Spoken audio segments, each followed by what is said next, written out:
retrophotography, so we're having some interactions. Hi everyone, welcome to ONYX Pages. I'm in Jerry.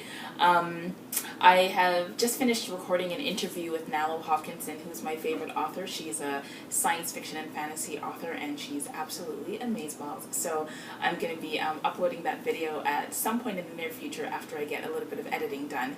In any event, this is going to be a really brief haul video because I have purchased a number of books in the past couple of weeks that I'd like to just show you about and maybe even tell you about if I can summarize. So I'm just going to get started. The first book is Binti Home. It's by Binti Home, who is a science fiction. I actually don't know how she describes herself, but she is a Nigerian-American woman who writes amazingly well, and her stories are always brilliant and evocative and really courageous. So that I'm currently reading this. I haven't gotten as far as I would have liked to get, as you can see from my sticky on page like 12, but I am going to be buddy reading this with Pretty Brown Eyed Reader, and so Alicia, I am working on it, and I will get in touch with you so we can actually film that video. So that is Binti Home. The next title is Afro SF, science fiction by African writers, and it is edited by Ivor W. Hartman. So I found out about this book because it was featured at the Toronto Public Library's Merrill collection of science fiction, speculative fiction, and fantasy at the Lillian H. Smith, not Lillian Allen, who's an amazing poet, but Lillian H. Smith branch of the Toronto Public Library. And the back reads, the first ever anthology of science fiction by African writers, only that was open to submissions from across Africa and abroad. I don't know that claim is true, because there is a little bit of controversy in terms of African science fiction writers and Afro-American science fiction writers and which anthology came first. But this anthology, so the copyright is 2012. And in my view, that seems to be a little late, a little recent for this to be the first anthology, but it says that it was, so let's just go with that. But I am going to be reading this because I've seen this book around. The only thing, I guess the only misgiving that I have about it is that from my review of the, actually, yeah, there seems to be there are more male writers, I think, than female ones, if I'm going with the gender binary, but we will see. We will see. I see that Binti Home has written one of the short stories in this collection, and I don't recognize anyone else's name. So that, I think, is a really good thing. So I'm looking forward to getting into some of the new to me writing. The next title is Black Quantum Futurism, Space-Time Collapse 1, From the Congo to the Carolinas. And I'll read the back.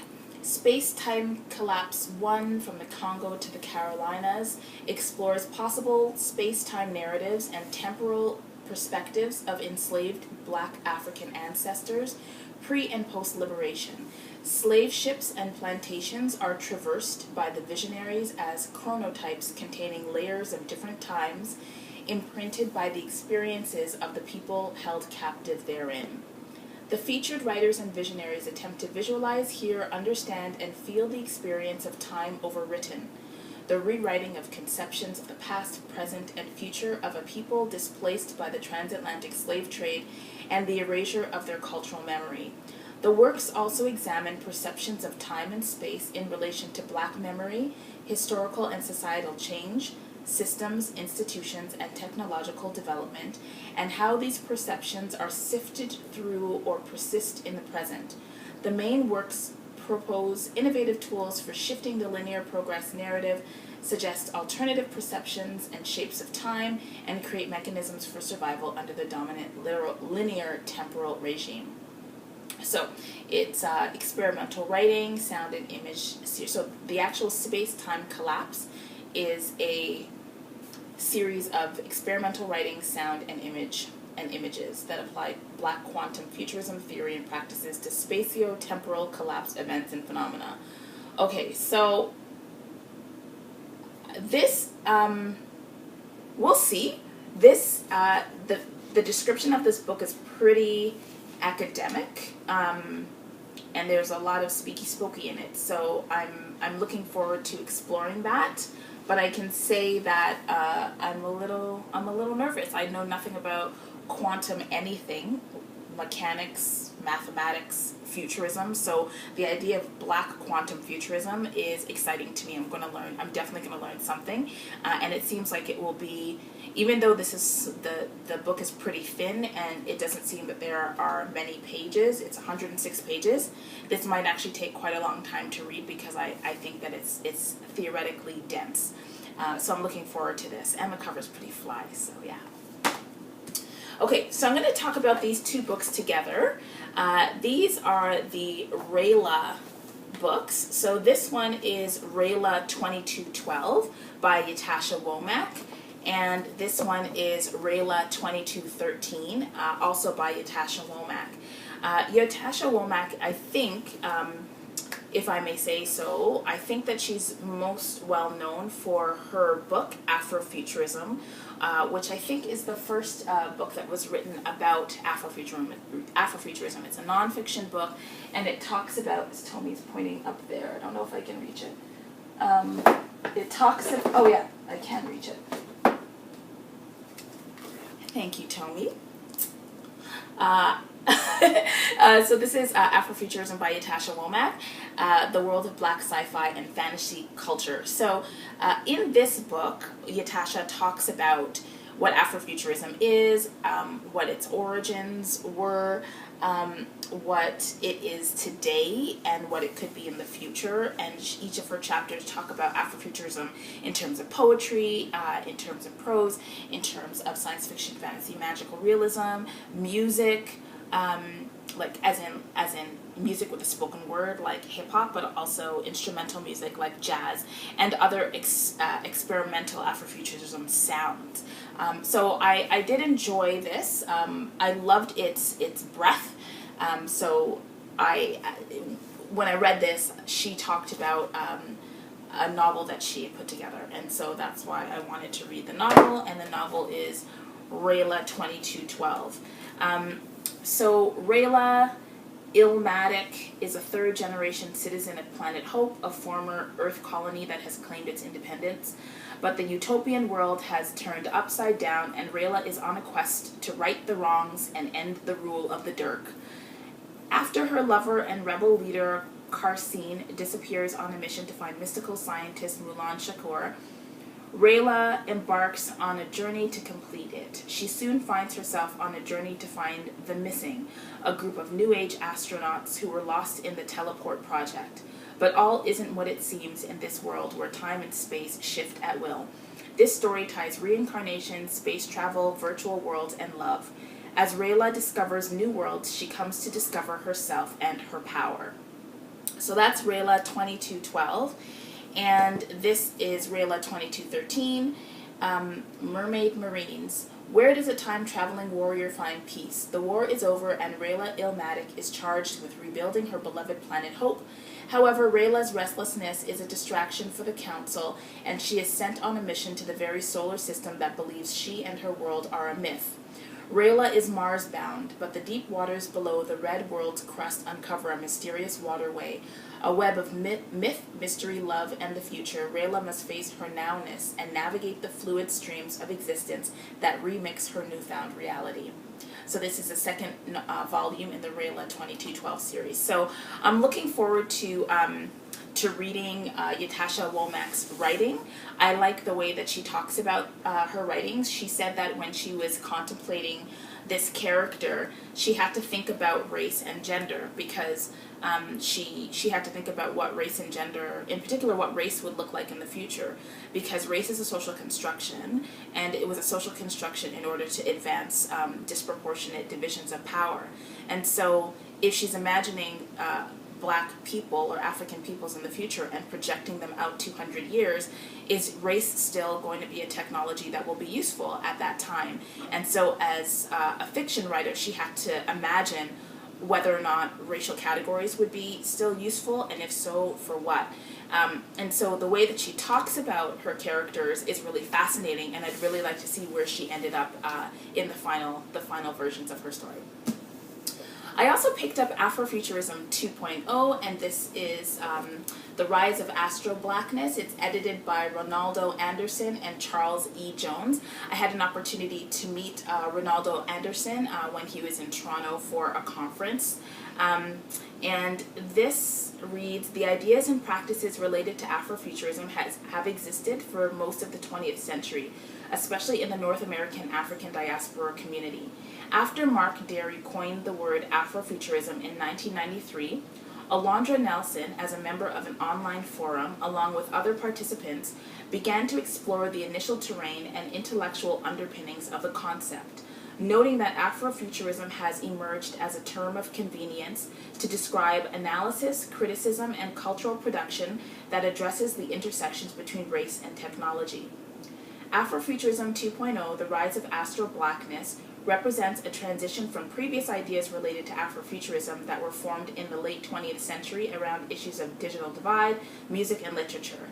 Afrofuturism 2.0 expands and broadens the discussion around the concept to include religion, architecture, communications, visual art, and philosophy, and reflects its current growth as an emerging global Pan-African creative phenomenon.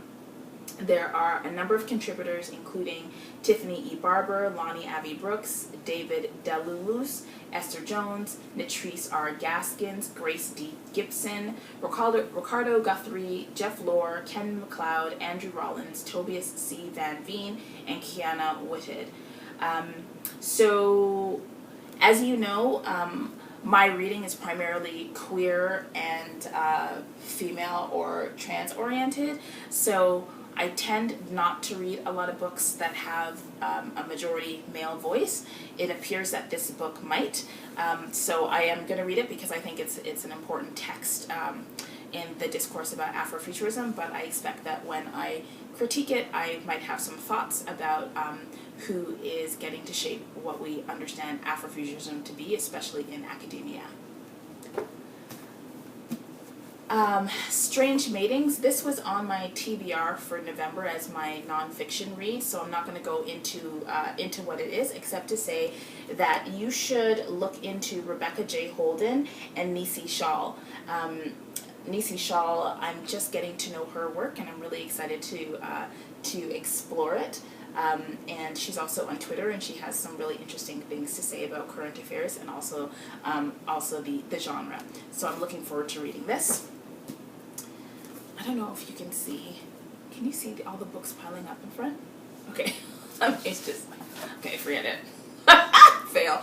Okay, this is Mothership Tales from Afrofuturism and Beyond. This is edited by Bill Campbell and Edward Austin Hall. Okay, clearly, I mean, all the men's. Really all the men's.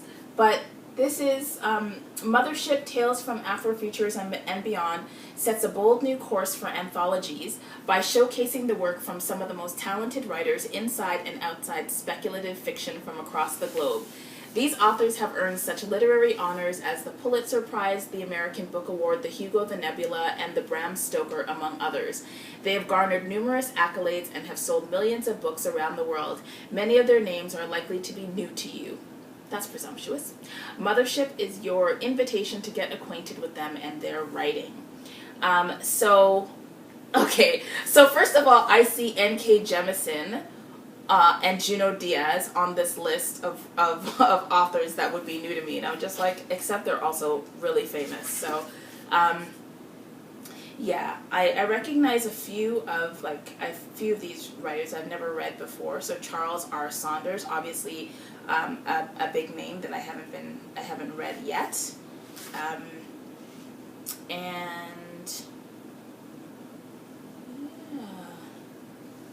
It's good. I'm looking for it. Nisi Shawl is in this as well. So I'm really looking forward to Mothership Tales from Afrofuturism and Beyond. And I think that, just wondering about the cover design. Yeah, so the cover design is John Jennings, which is a great segue to Black Kirby. So Black Kirby is by John Jennings and Stacey Robinson. And this is really, like, if you can see, this is going to be a really juicy and fun read. So Black Kirby is a collaborative entity that is the creative doppelganger of artists, designers John Jennings and Stacey Blackstar Robinson.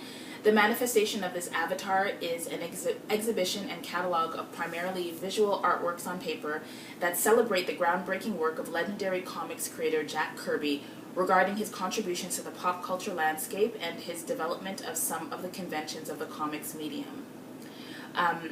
So it says Black Kirby also functions as a highly syncretic mytho-poetic framework by appropriating Jack Kirby's bold forms and revolutionary ideas combined with themes centered around Afrofuturism, social justice, Black history, media criticism, science fiction, magical realism, and the utilization of hip-hop culture as a methodology for creating visual expression. This collection of work also focuses on the digital medium and how its inherent affordances offer much more flexibility in the expression of visual communication and what that means in its production and consumption in the public sphere.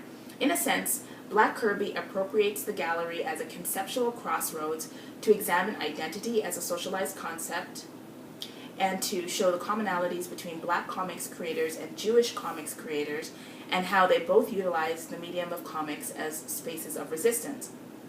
The duo attempts to remediate Blackness and other identity contexts as sublime technologies that produce experiences that sometimes limit human progress and possibility.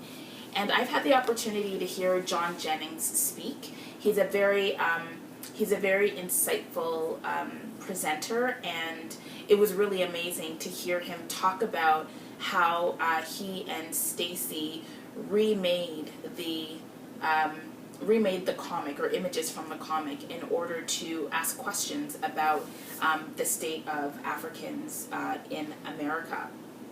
I also find the juxtaposition between Black comics and Jewish comics to be a really interesting one, given the fact that there are Black Jewish individuals and communities, and so the separation I find is really interesting, so I'm looking forward to reading this. But the reason why I had mentioned John Jennings is because his art shows up in a lot of, as the cover art for a lot of different books. So Afrofuturism 2.0, I believe that he did the cover art for this as well.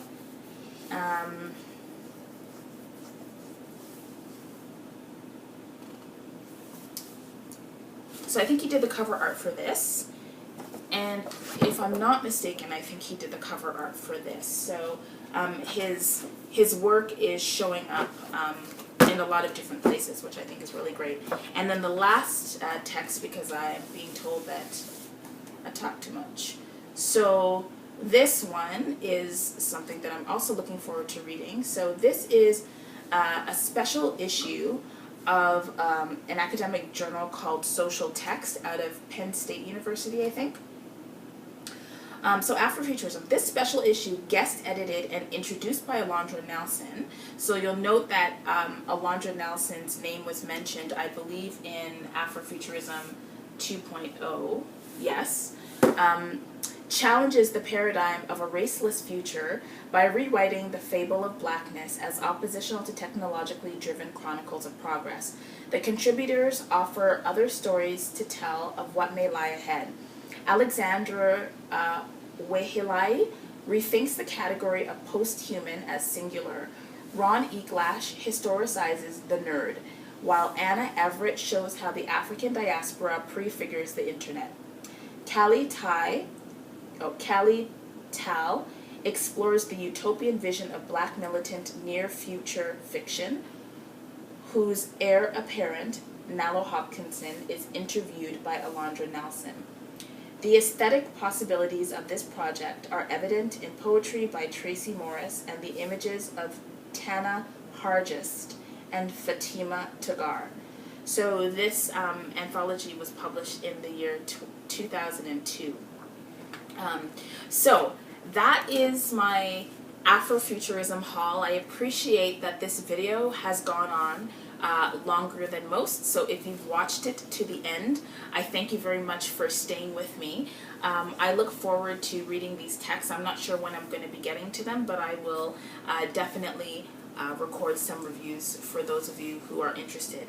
As always, if you've read any of these books and you have feelings or thoughts that you'd like to share, I'd invite you to comment in the comment area below the video. If you like this video, I would really appreciate you clicking on the like button to let me know that you have. And if there are any books that you think that I should be reading, please put your recommendations in the comments as well.